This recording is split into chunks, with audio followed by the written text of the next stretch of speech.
மண்ணை கவ்விய ரஜினிகாந்த் மகள் சௌந்தர்யா. மனசுல அம்பானி மகள்னு நினப்பு. அப்பா சம்பாதிச்ச பணமெல்லாம் போச்சே. நடிகர் ரஜினிகாந்த் சம்பாதித்த சொத்துக்களை பாதுகாத்தால் மட்டுமே அவருடைய 2 மகள்களும் ஆஹா ஓஹோ என்று வாழலாம்.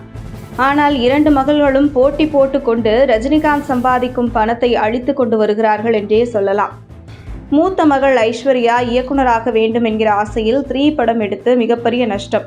இதனைத் தொடர்ந்து மியூசிக் ஆல்பம் தயாரிக்கிறேன் என்கிற பெயரில் வெளிநாடுகளுக்கு சென்று வீண் செலவு செய்து ஐஸ்வர்யா ஒரு பக்கம் தந்தையின் பணத்தை காலி செய்து கொண்டிருக்கையில், மறுபக்கம் 2வது மகள் சௌந்தர்யா தனது தந்தையை வைத்து அனிமேஷன் படம் எடுக்க விரும்பி பெரிய பட்ஜெட்டில் கோச்சடையான் படத்தை எடுத்து மிகப்பெரிய நஷ்டத்தை தந்தை ரஜினிகாந்துக்கு பரிசளித்தார் சௌந்தர்யா. இதன் பின்பு சௌந்தர்யா இயக்கத்தில் வேலையில்லா பட்டதாரி 2 பெரும் நஷ்டம். இத்துடன் சினிமா பக்கமே வரக்கூடாது என தந்தை தெரிவிக்க, அடுத்ததாக பல கோடி முதலீட்டில் ஹூட் என்கிற செயலி ஒன்றை அறிமுகம் செய்தார். இது ஃபேஸ்புக், ட்விட்டர் போன்ற சமூக வலைதளங்களுக்கு இணையாக வரவேற்பு பெற்று தானும் ஒரு தொழிலதிபர் என்று பெயர் பெற்று விடலாம் என நினைத்த சௌந்தர்யாவுக்கு ஆரம்பம் முதலே பெரும் நஷ்டம் மட்டுமே ஏற்பட்டு வந்தது. கடந்த 2011ஆம் ஆண்டு ரஜினிகாந்த் மகள் சௌந்தர்யா தொடங்கிய ஹூட் என்கிற குரல் சமூக ஊடகமாக தளத்தை ரஜினிகாந்த் தொடங்கி வைத்தார்.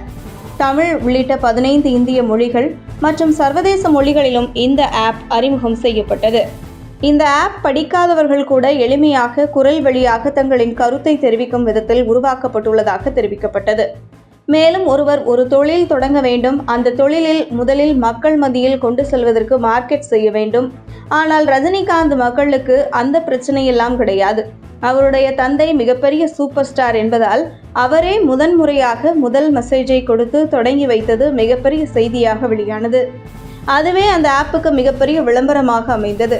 மேலும் சௌந்தர்யா அவருடைய தந்தை ரஜினிகாந்தின் செல்வாக்கை பயன்படுத்தி AR ரஹ்மான், ஆனந்த் மகேந்திரா, தமிழக முதலமைச்சர் MK ஸ்டாலின், கௌதம் கம்பீர் உள்ளிட்ட பலரையும் இணைய வைத்தார். அந்த வகையில் ஃபேஸ்புக், ட்விட்டர், வாட்ஸ்அப் போன்ற சமூக ஊடக தளங்களுக்கு டஃப் கொடுக்கும் என எதிர்பார்க்கப்பட்ட நிலையில் இந்த ஆப்பை பயன்படுத்தும் பயனாளர்கள் எண்ணிக்கை குறைந்து நாளுக்கு நாள் குறைந்து கொண்டே இருந்தது. இதனைத் தொடர்ந்து தொடர் நஷ்டத்தை சந்தித்து வந்த ஹூட்டை இழுத்து மூட முடிவு செய்துள்ளார் ரஜினிகாந்த் மகள் சௌந்தர்யா என கூறப்படுகிறது. இந்த நிலையில் ஒருவர் ஒரு தொழில் தொடங்குகிறார் என்றால் அதற்கான பணத்தை அவரே சம்பாதித்து இருந்தால் அந்த பணத்தின் அருமை தெரியும். அல்லது அம்பானி வாரிசுகளை போன்று தொழில் அனுபவம் அல்லது தான் தொடங்கிய தொழில் மேல் ஒரு பற்று இருக்க வேண்டும். ஆனால் ரஜினிகாந்த் சம்பாதித்த பணத்தில் ரஜினிகாந்த் புகழை பயன்படுத்தி எளிதாக தொழில் தொடங்குவது, சினிமா படம் தயாரிப்பது என முன் அனுபவம் இல்லாமல் ரஜினிகாந்தின் 2 மகள்களும் போட்டி போட்டு அவருடைய தந்தை ரஜினிகாந்த் சம்பாதித்த பணத்தை அழித்து கொண்டிருக்கிறார்கள் என்கிற விமர்சனம் பற்றி உங்கள் கருத்துக்களை கமெண்ட் செய்யுங்கள். உங்கள் தின சேவல்.